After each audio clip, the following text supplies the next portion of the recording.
This is another message from the underground.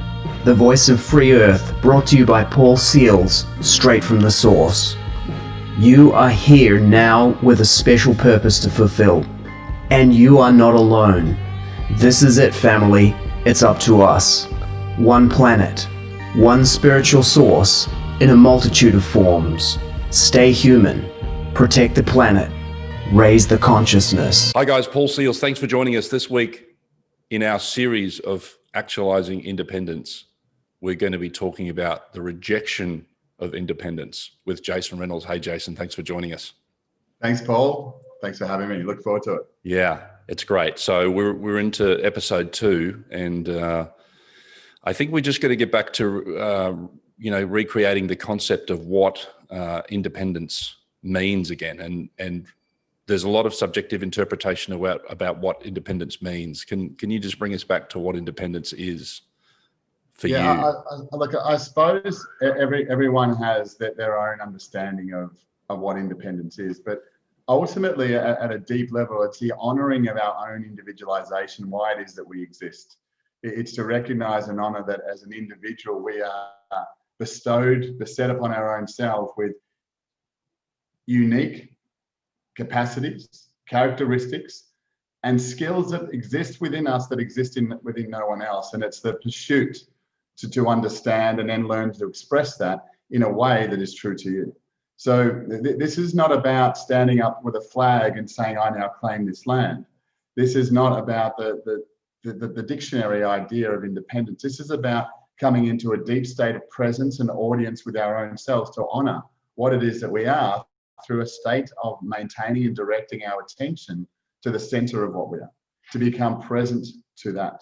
And then find the courage to be able to express that without taking into account the deceits, the judgment that exists in assuming or presuming how, when we start to express ourselves truthfully and honestly, how it will be received by others. I mean, and many of us, believe that we're doing a nice thing, a beautiful thing, a considerate thing, that when we don't express something that is within us because of the fear of how someone may react to it, respond to it, because of that's what's happened previously.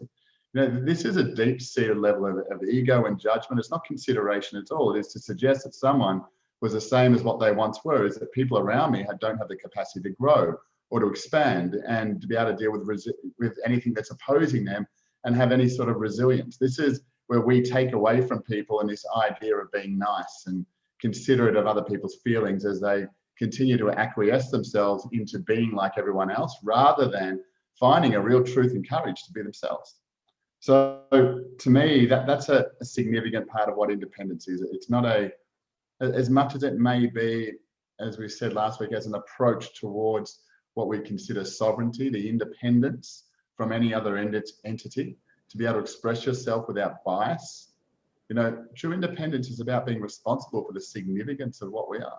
Yeah. And that really requires us to look deep inside ourselves and to start to see how significant we truly are. Not our flaws, not our problems. They may be part of the journey to begin with, to be able to accept those things that we've created that maybe we don't want in our life, but they happen to exist because of the way in which we've navigated our life up until now. But it's moving beyond that, and it's starting to see our brilliance, starting to be able to express that in such a way where no one else needs to accept it. We just need to live it. We need to emanate it. We need to permeate it through every part of our being as we come to understand the fuller capacity of what we are. As we move away from spiritual concepts, from dogma, from philosophies, from chakras to different levels and idealistic ideas that have been there once before, we don't need to keep dragging those into this present moment. We have a greater capacity that exists within ourselves beyond all of those triggers, those aspects that people seem to resonate with. It's about moving through and moving beyond them, not getting stuck and stopped at those particular points that restrict and limit us and stop us on our way to our own independence.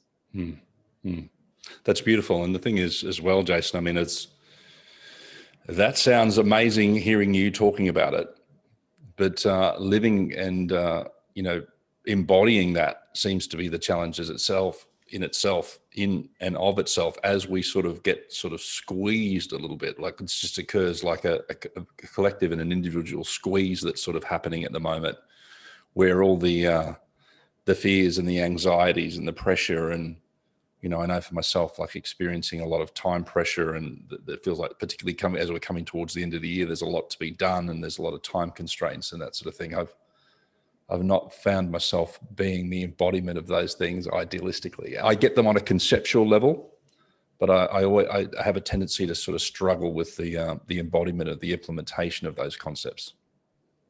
Yeah, I would say that you're not alone, Paul. I'd say that it'd be very rare for someone who doesn't have that type of experience, no matter how well worded or practiced that they may be. And I mean, that's the whole point of what we're sharing here, is to start to get people to see things in possibly a different way than what they've come to believe it to be. And there's a lot of confusion that exists, because for most of us, we don't want to accept in our own life and through our own journey of growth that we're somehow compromised by something called our ego. Yeah.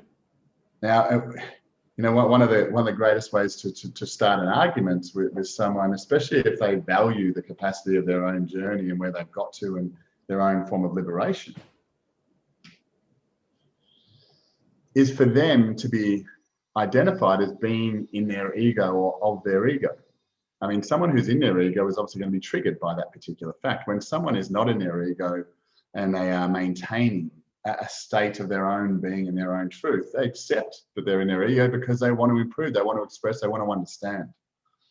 But you see, these types of identifications that we fall into, that we don't want, that we shouldn't have, is all a part of our own rejection of all that we are. Look, our ego is a very significant part of us. Once we understand our ego,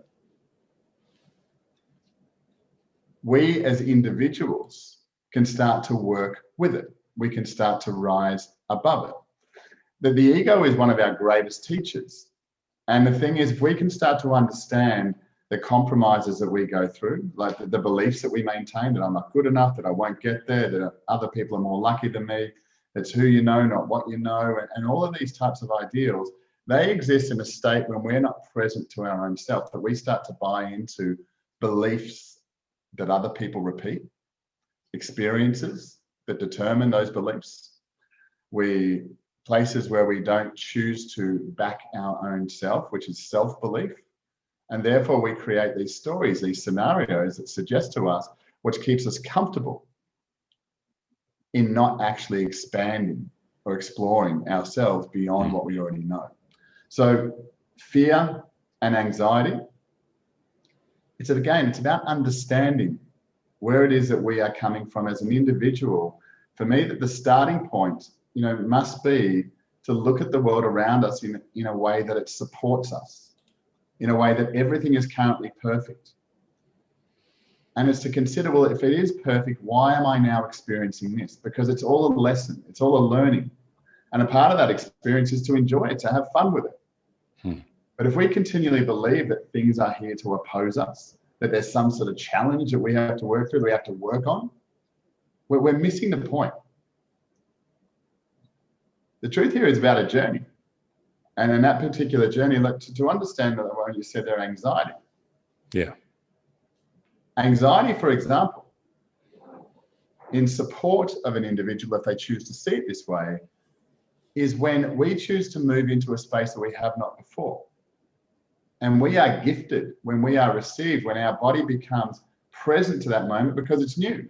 Like anything that's new, when we first receive it, we have a greater experience of it because more of us is enlivened by it because we have not been here before. We prepare ourselves for it. And ultimately what we activate in our own self is a dormancy that has been there previously to bring energy into this state of expression, to experience it for the first time, to observe it, to recognize it, to be able to move through it and eventually become at ease with it, so we can master it and integrate it within our own life. But the thing is, when we start to get that upwelling of energy, when we are sitting in a space where we determine that that is wrong or that is bad, that makes us experience anxiety, that then means that we have to go and see someone that's then going to tell us what we need to take in order to address a perfectly normal and supportive native function. So if people can observe, when anxiety is there, they are being given energy to move into a space they have not previously. Resources are being provided to them. But if you're of the belief, if you're of the idea that everything is working against you, and you may have a whole range of stories behind you that determine, well, I've done all this, I've tried that, and this is where I am now, and I still can't do it. You know, many people have become conditioned to complain in the face of creation. And that to me is it's a habit that we have. But until we recognize that we're doing that, until we recognize and can actually say, well, you know what, I complain all the time rather than create. Until I actually accept that, I'm not going to change it.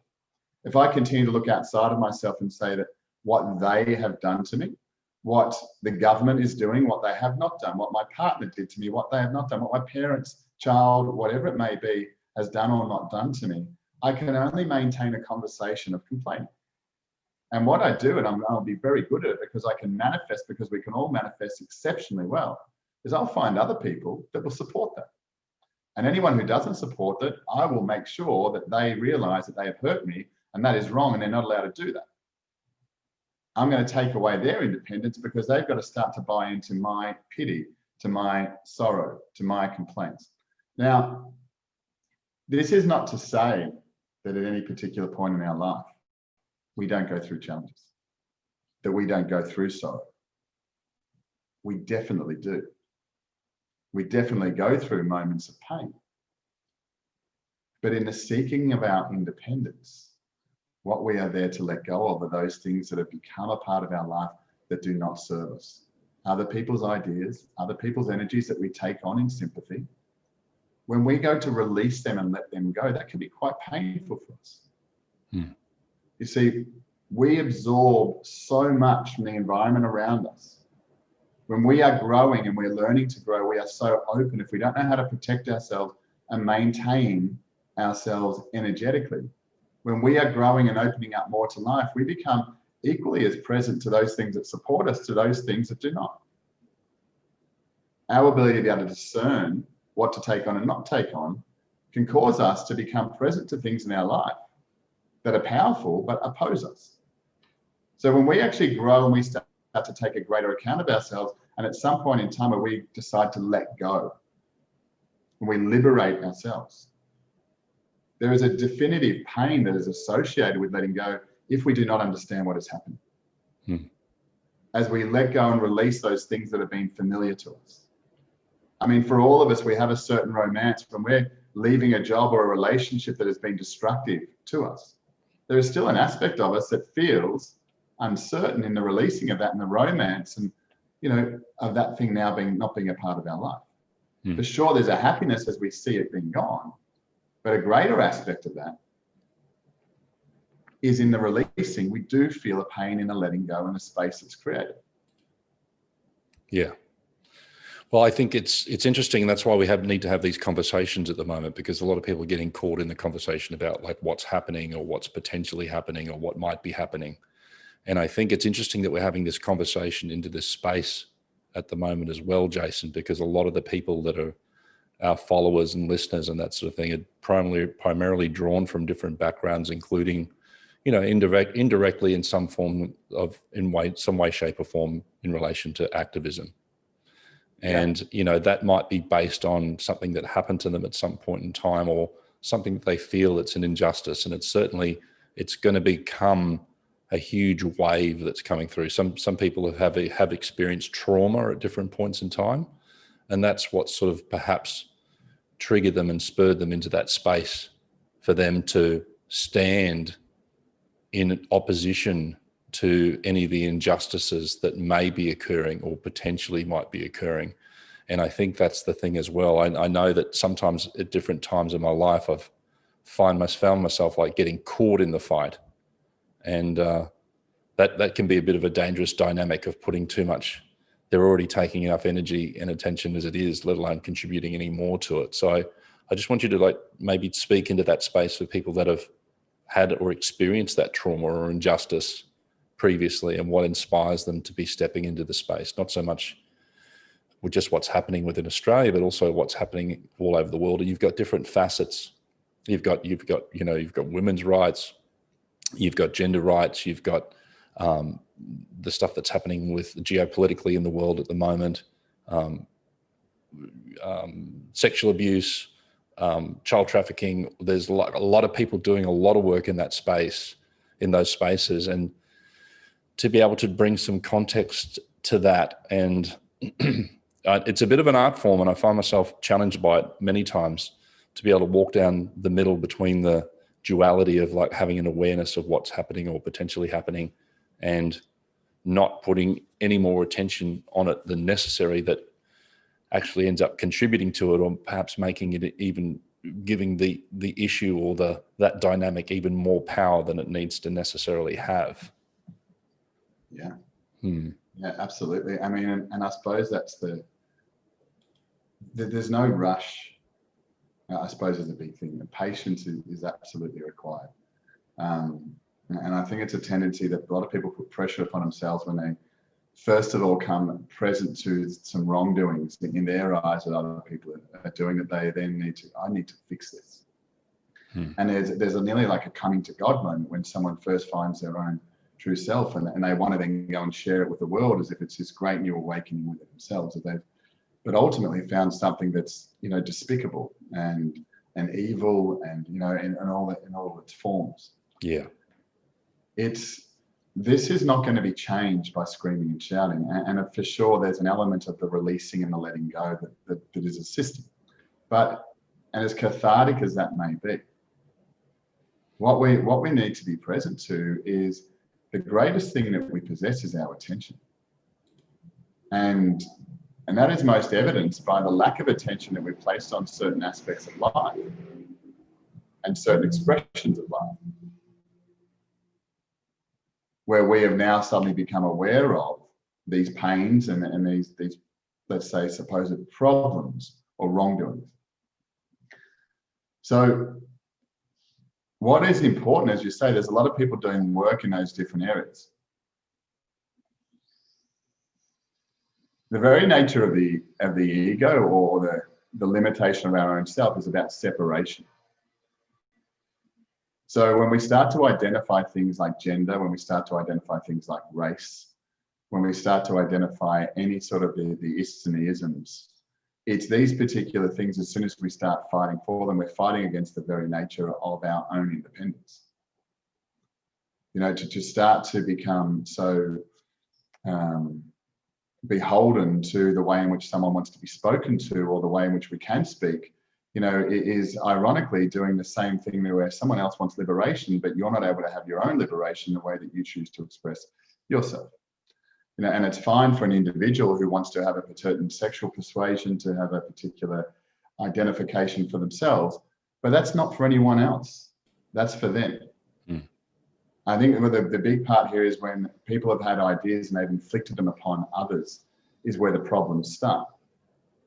And that is its own form of tyranny in any particular way that you want to look at it. And it has the same functions, whether it's about gender equality compared to racist issues, or whether it's any other form of suppression where people want to be identified and restrict another party in order to elevate their own. And that's a challenging thing to approach, because for many of us, you know, things like racism and sexism and anything else and along those lines has a highly and deeply triggering response in many people.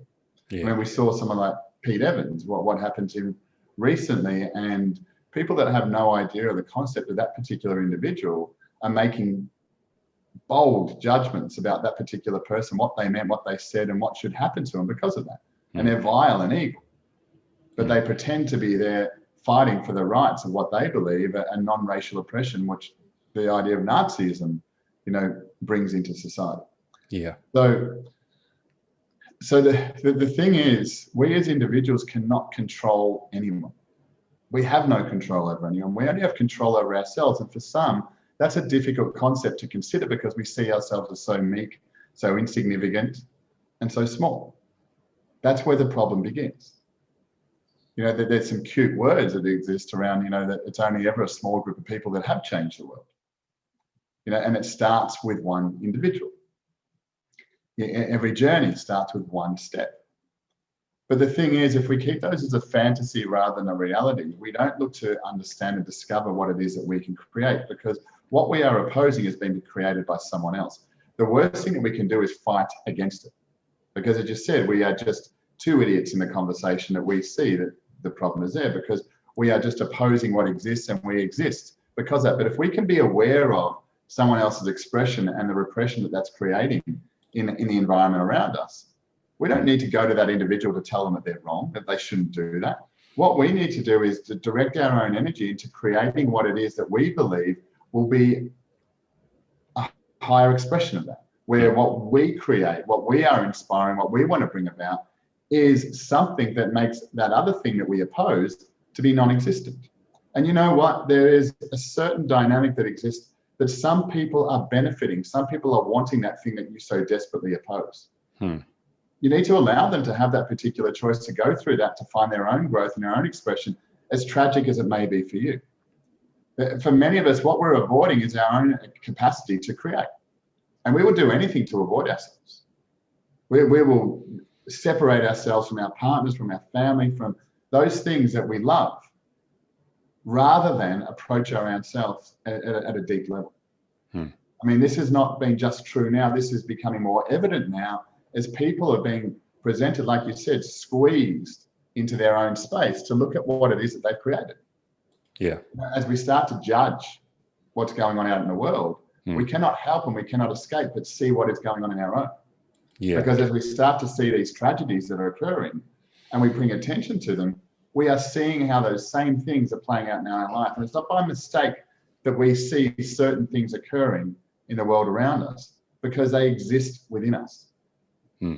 So as an individual, you know, this is not something that's going to change in the next couple of weeks. This is not something that's going to change in the next couple of months, but it's about starting that journey towards what it is that we want to create that will provide a legacy in the long term, to ensure that we live in a society where people are more aware, they are more present, they are more action-based. They're not getting caught up in the conversation. Yes, there's greatness to be having conversations and exchanges that are bringing ideas, but there's a point in time where we are here to move into the acceptance of those ideas in order to put ourselves forward and reject what everyone else is saying in the projection of what it is that we are here to create. And for many of us, we become very much caught up in how we will be received, how people will accept what we have to say and what we are going to create, rather than doing it from our own place of truth. And that's not an easy space to sit in. I mean, I would suggest with everyone that we've all got great ideas, but I'm sure everyone could reflect, if they would just actioned and completed a handful of those ideas in their life, how different their life would be. But the question is, why don't we do that? So there are many aspects of what's going on around the world, but I still do not see anyone who continues to talk about it to be creating a change. Talking about it, yes, but that has to be coupled with action. It has to be coupled with bringing the non-form into form. The reason why there's so much confusion and there's so much angst towards these structures that people are fighting against is because there's not structures that oppose that inspire a different way. Yeah. I mean, the real tragedy at the moment is the absence. And I would say it's not necessarily true, because there is a great opportunity in life. There is a great expression in life. If people look deeper into it, they can understand how they can free themselves in so many ways. At the moment, they're just not present to that. They become so far diverted off the path that they become an audience to the very thing that they oppose. And now they find themselves fighting against these people that have been making decisions for their life that they actually gave into the entirety of their life. Yeah. We can't plead ignorance. You know, that's no longer a suitable response. And I think complaining is no different to that. So the journey must be to find our own independence. But I suppose the questions we're asking here is how we are rejecting that independence in our own self. You know, for many of us, and one of the parts of independence would be financial independence. If we look at the world at the moment, many of us have a terrible relationship with money. Many of us don't understand the function of it, how it works. And at this particular point in life, we don't know whether cash will continue. We don't know if a one world digital currency is coming in. We don't know if crypto is the way to go. We don't know if there's going to be some sort of barter system or whether we should have precious metals. That particular level of misunderstanding forms confusion and ignorance and allows us to not have independence in that place, which allows us to continue to keep looking to what handouts, how the economy is going to respond, what it is that we can do to make more money in order to find our own independence, but to what degree are we acquiescing our own truth? Because this is what this whole part of life is all about, is our acceptance to be able to step into our own self. Yeah. And that in one way is a rejection of independence. I mean, from a monetary standpoint, we can complain and say that the schools never taught me that. My parents never taught me that, but that is not going to change anything. Greatness is found when we start to discover our own exploration into the unknown. That takes courage. So for me, a big starting point is developing and establishing a foundation upon which financial management is essential. Because that is a key aspect of, if money was not an issue, and if money was not an issue to an individual, the choices they would make would be very much more heart-centered. They would be very much more conscious. They would not be doing it in order for a quick return or a quick response, in order to compromise themselves just to receive something and ultimately take from another. But once I have, then I'll change because I'll have what I need. We're going to recognize what the need is in our life towards finances, and then understand what we need to do to create that in an authentic way. For some of us, that is challenging because we don't understand what we are. And we have to go through this particular journey to understand where we've rejected ourselves in order to become accepted by others. Is it within our own family? What is it that we don't share and expose to our friends, to our family, to our social circle? Because we don't want to be rejected. Do we follow Trump and we're scared to actually say that? Do we follow another political leader? Do we actually believe in certain things that are controversial and we are holding them back because we don't want to be excluded? How is it then in our own life that we are not allowing for our own independence? Have we chosen to eat in a particular way? Have we chosen to buy into what a doctor or a science is telling us above our own awareness? Have we chosen to develop a dependency rather than an independence? Yes, doctors, yes, medical science, all the rest of it can be extremely enlightening and supportive, but we need to understand the vessel of which we are inhabiting in order to understand what it is that we need from these service providers. They are not authorities, they're service providers. And we need to come into our own counsel and our own audience, find our own independence on what we believe to be true. It doesn't need to be true for everyone else, it only needs to be true for ourselves in our acceptance. And that is an elevation of our own independence. So when we start to recognize and see these areas in our life where we've rejected our own independence, in our relationships with our partner, what we are no longer doing, the friends we are no longer seeing, the things that we don't say, the compromises we make, and I hear many people saying, well, that's part of a relationship, is sacrifice. This could be nothing further from the truth. The nature of a relationship is to grow with someone. As soon as we stop growing with someone, we start to resent that individual. We start to compromise, and we start to not allow ourselves to be true and become the example that we are, not only to ourselves, but to our children and those around us in our own community, as we become authentic and want to stand up and show our own courage and our love openly and freely to others. So, if we want to be honest and intimate with our own self, in our own relationship, how am I doing that? Am I allowing myself, when I enter into something, am I also aware of how I can release and let go of this? Many of us go into a relationship without understanding or the grace or the courage to be able to leave it. And if we're not able to actually leave the relationship with grace, we are stuck in it. And that is not really a relationship. That is an obligation. And this exists across all parts of our life, in our own, lack of independence, in the way in which we eat food. In later years, we start to suffer physically and we become bound to certain ways of eating, to losing certain parts of our body, to having operations that restrict the flow of certain natural and native aspects of our own self. Again, we become dependent. It's our independence. But the thing that's really encouraging, the thing that's really certain, as soon as we start to take responsibility, what we do is we activate the dormancy that has existed within us, and we start to find a vitality in our life. But when we continue to keep buying into and maintaining that dependency because it's safe and it's secure, we will continue to keep maintaining and drawing down and falling apart, and our body will serve the very distinction and the direct response that we are asking for, which is to not expand, to not expose, to not grow, to not be independent, but to be dependent. We'll find more problems, more issues, more challenges. That might sound a little bit deflating for some. that the opportunity and the liberation that exists there in making a choice to first discover and understand our own self is where our significance lies.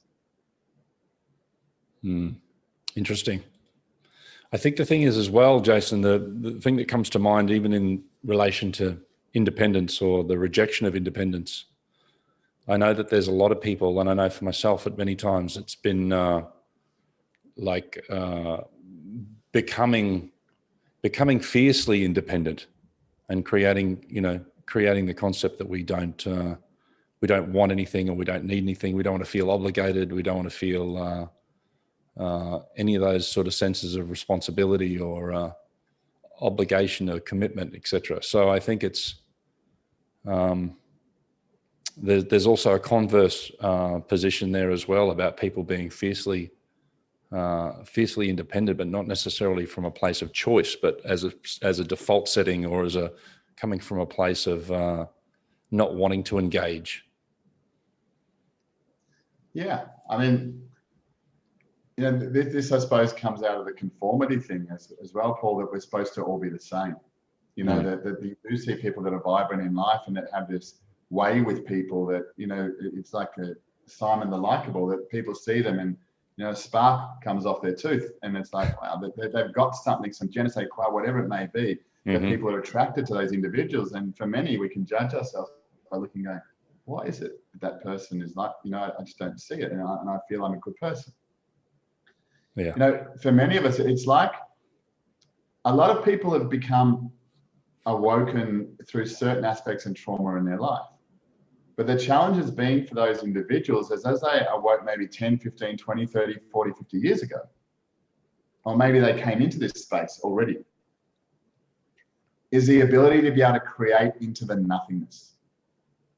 Because what's happened when we start to look and compare ourselves to others, and we start to think that we find ourselves, you might say, rather than independent with what you're saying before, we might find ourselves lonely.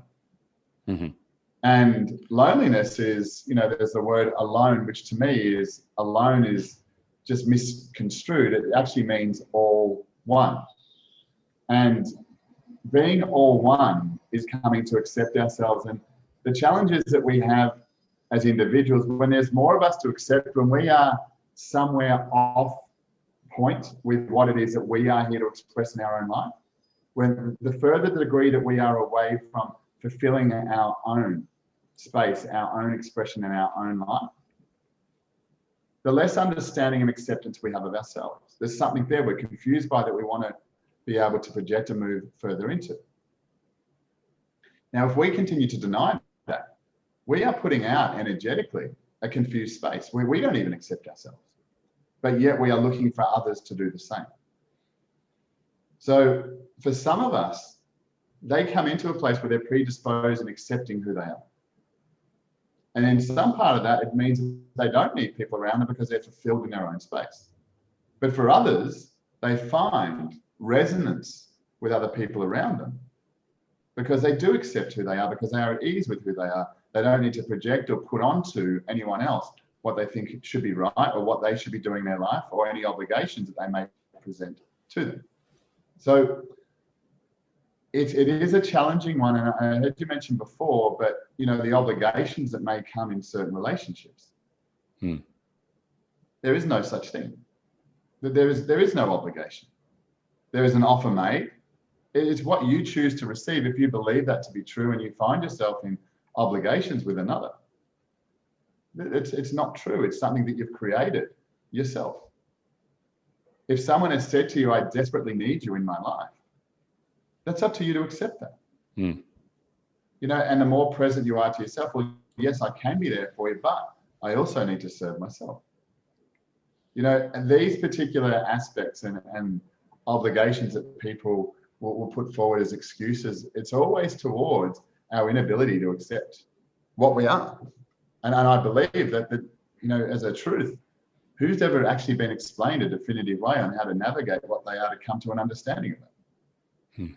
I mean, that's the real question for people to be asking before we start to go out and trying to change the world, is to first understand ourselves and the patience that's required there.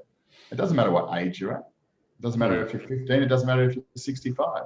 If you don't understand how to do it, you don't understand how to do it. So that becomes a starting point, and that progression towards independence, to me, and when I see this owned, when I see the individual is responsible, the love that they're able to give, that they're able to express, to bring to others, because they are fulfilled with themselves, because they can be present. They are not getting attention from you. They're not gaining something because they need it, because they're fulfilled within their own self. Yeah. Sometimes that love can be overwhelming and rejected by others because it is so true and it is so authentic. And that's a matter of the individual understanding what it is they are presenting and providing to others in their own life. Yeah. I'm just wanting to bring it back to the activism conversation earlier as well, and particularly with what we're facing at the moment as well, Jason. I was quite fortunate just in the last week to have met Julian Assange's father, John Shipton, and got to meet with him, and I've got some other work coming up with him shortly as well. And there's all sorts of murmurs afoot about potential pardons for people, and other people that are in the legal eagles say it's not a pardon because he's never been charged, etc., etc., and also other people like Edward Snowden, etc. But I guess relating it to a lot of people, and particularly people that are in the movements and listening all over the world, they're really, some of them are at the front line. But you look at people like Julian Assange that have committed to exposing lies and exposing war crimes, etc. I mean, he's been incarcerated for the last 10 years, and that's a typical scenario of someone that sort of stood up and has had the courage, for whatever reason, to carry out acts like that and expose those sort of things from happening. And I guess the real frustration for a lot of people that are particularly, that are living consciously or moving in the activism circles, is that there's an element of frustration for them because not more people are aware or waking up, and they occur to be like selfish or overly independent to the point where I don't care about anyone else in the world as long as my life's okay. And I'm just sort of wondering about how we can relate that into the context for what other people are doing and fulfilling on, and meeting people like John Shipton, Julian Assange's father, and people that have been in that type of situation and what they've endured and what they've experienced, as far as what the impacts, not only like having the courage to stand for that, but then the ripple effects of all the other, that they've had to deal with and stand for in their lives as well. But also to a point where it almost must become, they become identified with it, and it also becomes encompassing for them as well. You know what I mean? Like they're becoming identified with that. I'm just wondering how we can relate that into what people that are taking stand, and people are becoming whistleblowers and journalists and all those sort of people that are on the front lines. How do we walk the duality between those two things about what's going on in the world and how we can keep it in check for ourselves? So we've got that balance. So it's both working simultaneously, rather than sort of turning a blind eye, and if I don't see it, it's not sort of happening scenario. Yeah. Do you mean by by turning a blind eye, by not providing attention to it? Is that what you're saying? Not playing like I've met some people and they almost work on the concept of, if I don't see it, it's not happening. Yeah. Yeah. Well, I would suggest that would be true. But so that's a challenging concept for people to accept, because it is. They'll say it is. I'll go in. But the thing is, someone who is, and this is part of the challenge of what we all have. If we are drawn and driven towards a particular calling, a cause, to liberate that particular cause, because people are being killed, people are being raped, children are being massacred, all of these things that we're present and aware of. If this is something that's coming into my particular life, it's about me as an individual. Okay, this really troubles me, and it has me want to get up and scream and shout in all forms of way to bring justice to these particular areas. Yeah. Well, that is then my choice. And no one is obligated to follow me. No one is obligated to come and do that with me. I am not doing it because I want people to follow me. I am doing it because I believe deeply in what it is that's occurring is not true, is not correct, is not right, and is not part of the life that I want to live. So I have a choice to make as an individual. In my experience in this lifetime, I mean, look, in the reality of the game that we're all in, it's, you know, if we want to go deep, it's all an absolute illusion. The fact of what we continue to keep getting caught up in, there is great changes that are happening in this particular experience. Now, the thing is, if we are called to those particular areas of life to find a purpose, it is then about our own self. How are we going to do that?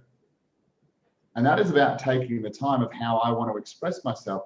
And in the journey that requires, as I start to decide, that's what I want to do, that's what I want to invest my life into.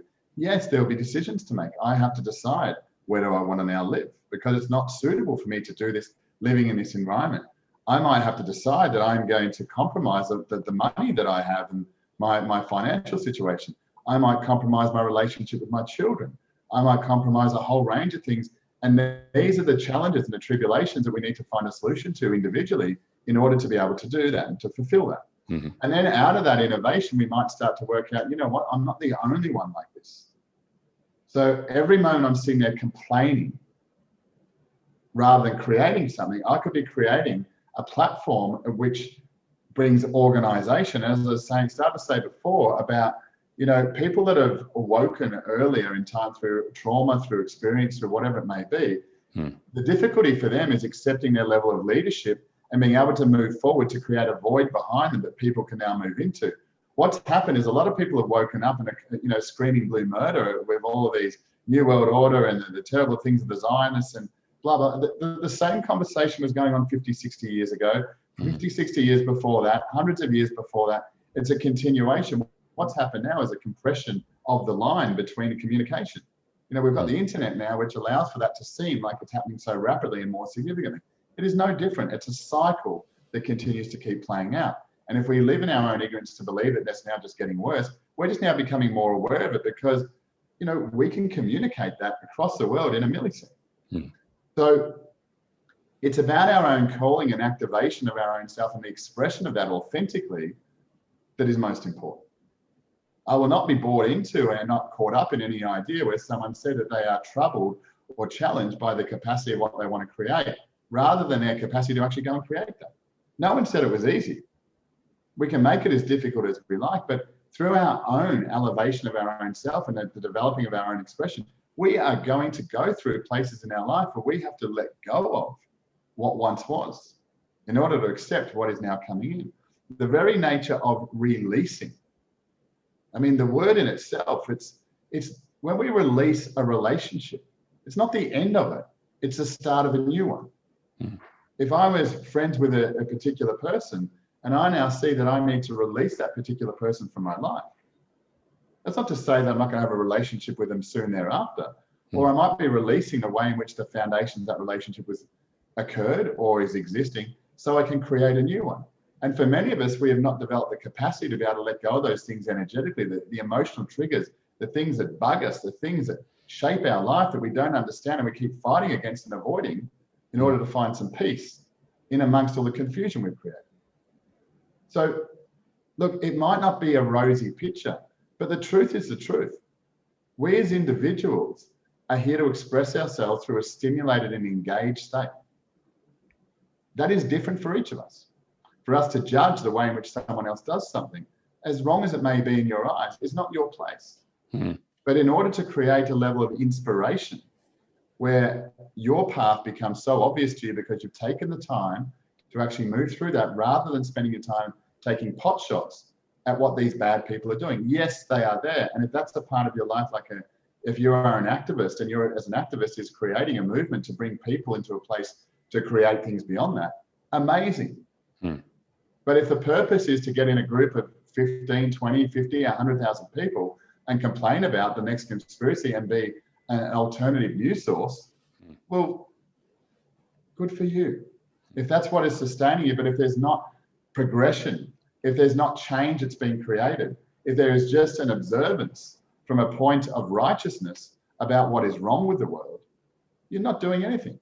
And that may challenge people. And that's the opportunity that we have at this particular point in time, is to be able to release ourselves from those burdens so we can create a new relationship, not just with them and they, but with us. And that is a challenge. Look, great activism is a very noble thing to be doing. And of course, people are speaking up, expressing themselves, and I think it's an amazing thing to do. But it's in order towards what? What is it that I am bringing? And do I need to be doing anything? Do I need to be falling into line with what every other activist is saying? Or is my particular calling just being able to express myself truthfully at particular points? Or am I going to create something in my own life which brings together a greater level of organization so that other people can contribute, can activate? Yeah. I mean, that is the challenge for all of us. I think, now I heard a saying which I thought was very clever, which is, the greatest personal development program that you'll ever sign up for, but never pay for, is a business. And that's, you don't actually go, but you continue to keep paying for it. Because the very nature of you actually coming to culminate, to create something, is extremely noble and significant. This is how we get artisans and artists and beauty in the world, because individuals allow their pure expression to come out. They don't go into conforming for the way in which we should do it, following trends and fashions. It's those that innovate. It's those that reject the need to be the same as others. I mean, let's all come together and let's all do the same thing, is the very opposition. And it's, I would say it's evil, if I can say that. I was trying to think of another word, but the whole very nature and the conscription of it is extremely evil. What we're doing in schools these days to get people, forget about socialism and other methodologies. And I saw that New York has now accepted BLM as an advisor towards their education system. People can get up and complain about it, but that's just suggesting how deeply ingrained certain other capacities have become organized. Oppose BLM as much as you like, but they are a worldwide known organization. I would suggest it would be hardly anyone that doesn't know about them. But there is a whole range of people that oppose them. Individual splinters opposing that doesn't allow for a growth in the same way that BLM has. There's an example there. Yeah. So as an individual, we might not like the reality and the truth, but if we continue to keep playing in the fantasy, nothing is going to change. Yeah. So to me, I would, I would suggest, and, just feeling into that there is a massive opportunity as a platform, someone who is organized, someone who has a great level of soul and independence, to be able to bring about a structuring, a coordination of all the resources of activists that are out there that create amazing followings, but continue to just speak. The projects that could be underway, that they're coming together. There are so many people, I know yourself, about getting stuff right in the community, from a food source, from people coming together to align in what you do. I mean, it's amazing, but it's, how do we get that actually happening? Because rather than going, well, there's another guy, Tom Barnett, you know as well, down at Byron, and he's active in doing that with groups of people down there, and I'm sure there's others. It's about coming together in such a way where people can be independent, but there is resources that are shared and centralized that allow us to be organized and not be sitting there pointing a finger at what everything else is wrong and trying to encourage or elicit people to come across to our side because it's better. Yeah. That's never going to work. The whole thing is about follow, be yourself, and it's that particular thing that magnetically attracts other people to a worthwhile cause, and maybe ideally activates them to find the same in themselves. Which sort of brings me into as well, just mentioning as we're getting towards closing out as well, sometimes in relation to what we're talking about today with the rejection of independence, is that sometimes that might actually end up becoming like people sort of slipping into resignation or indifference or just that sense of resignation or cynicism and skepticism that will have people sort of slide into that sense of powerlessness as well at some points in time, Jason. Absolutely. I mean, it's not absent to me. I think that's part of life. It's part of navigating places that you haven't been and you don't feel comfortable with. I think if we all recognize that is just a normal if there is a such thing as normal, but that's a normal thing for many of us to go through, to when we resign ourselves, as I was saying before, even from things that we believe that we hate or we no longer want. There is a certain resignation that comes within our own selves as we let go of those things, as we look to embrace the new space it's created. You know, we've got these ideas that we only feel troubled in pain. You know, we can feel most confronted but when we're in the face of deep and open love. I know, and I've seen that before, when someone is presented with a deep expression and embracing of love from someone else, how difficult it is for them to receive it, more so than the response and the comfort they have in rejecting and arguing back when someone is throwing pain or judgment at them. Yeah. Now, often love brings a greater amount of pain and silence because our inability to be able to receive that. But this is about, again, if we look at rejection of independence is rejection of actually, how do I love myself? I mean, and you know, I've heard some corny ideas of people saying, take yourself out to dinner, write yourself a card. Get married to yourself, Jason. Sorry? Marry yourself. Marry yourself, you know, all of these particular... Take yourself home for a conjugal visit. Yeah, exactly. You know, but you know, it's probably a very good place with which I asked my son. You know, he's 8 years old, but you know, how does he love himself? Yeah. I don't just ask him, does he? I ask him, how does he? How? Well, what does that actually look like? He doesn't need to have an answer, but it's a question that's open. You know, the rejection of our own independence is the embracing of what's unique within us. And, you know, that's what love is all about. It's about the acceptance of differences. It's not about similarities. Similarities are what bring us into a similar space, but to go deeper than that, to be able to receive attention openly and freely, is about the reconciliation and the resolution between one another of differences. Yeah. That I can see those differences in you and I can love them, but first we must learn to love them within our own selves. And often we see those differences as flaws because they are different to others, because we're comparing ourselves with a picture outside rather than the beauty and the understanding and the acceptance of what's within. And that's, you know, it's an easy thing to say, you know, it's all within you, it's you know, go inside and all of these nice words. But look, if it's the same as talking of a beautiful destination. If you don't know how to get there, if you can't navigate yourself there, it is just teasing. So, you know, part of that question of how do I love myself is starting to understand how to navigate that and some deeper questions.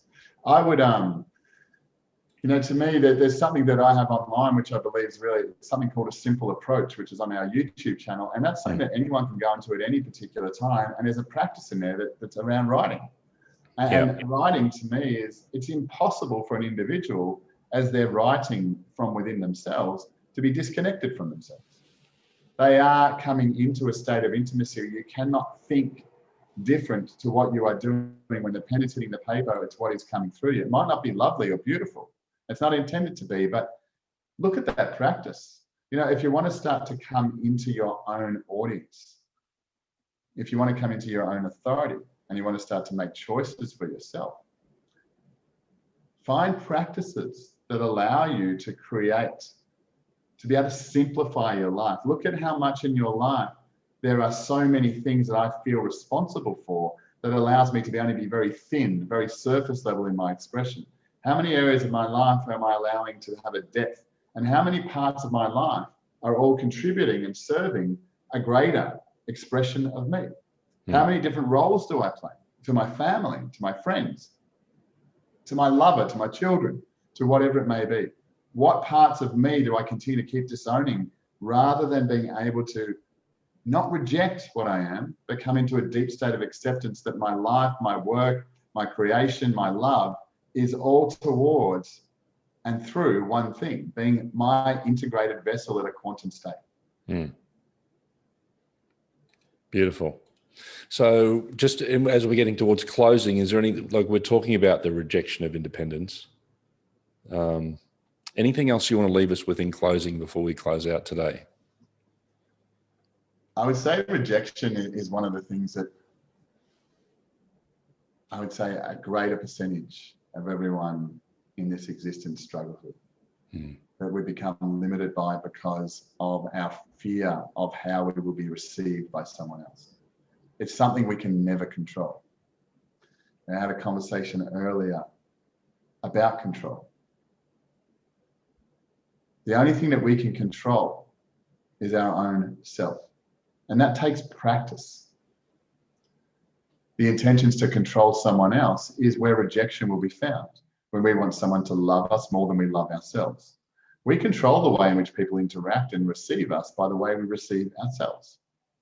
For some of us, as I said, we don't know, we don't understand how to actually navigate and come to be able to be the audience of our own voice and to be able to ask from a state of discernment and trust what it is that's true to us. To me, that is the answer beyond all. To me, that is about getting out of the opposition of what people are doing. Yes, there is a level of entertainment to find out what's going on in the world. And it is that, it is entertainment. And that entertainment, like all entertainment, can inspire something, can trigger something within you that activates something that's been dormant for many, many years. But to recognize within yourself, how is it that I become my own audience? How is it that I find and express love? And what actually is love? How do I bring that attention to me without reason, but in a state of integration that I can become the true expression of what I am? I'm not responsible for how other people feel about me. I'm not responsible for whether they reject me. What I'm responsible for is discovering my own truth and coming to a state of love where I express that authentically. For me, that is the most important part to recognize as we look to grow. There's a part of us that is rejecting what was. And as that rejection sits in that particular space, yes, it is difficult to move forward, especially when we found comfort. But when we make a habit of that, of moving forward in every particular part of our life, is where we will truly find independence, liberation, and freedom. And ideally, and eventually, approach and find our own sovereignty to allow us to be an example and leave a legacy for many beyond us to be able to bring their artistic, their beauty, their expression into such a way that inspires many people far beyond this particular moment. Mm. So for me, that's the rejection of independence is something that we can all look into, all come to understand, because we're all doing it in our own way. Mm. Beautiful. On that note, I think we'll leave it there, Jason. Thanks, Paul. Thanks for having me. Thanks for the space. Thank you. And we look forward to, thanks for people for listening in and joining us. And we'll continue next week with our series for Actualising Independence. Jason Reynolds, thanks for your time. Thanks, heaps, Paul. Much love, brother. Day and speak soon. Cheers. Thank you.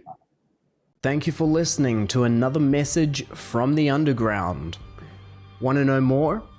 Head over to Facebook and search for our private Facebook group, Messages from the Underground, or visit www.messagesfromtheunderground.org. To connect with Paul Seils, please visit paulseils.com.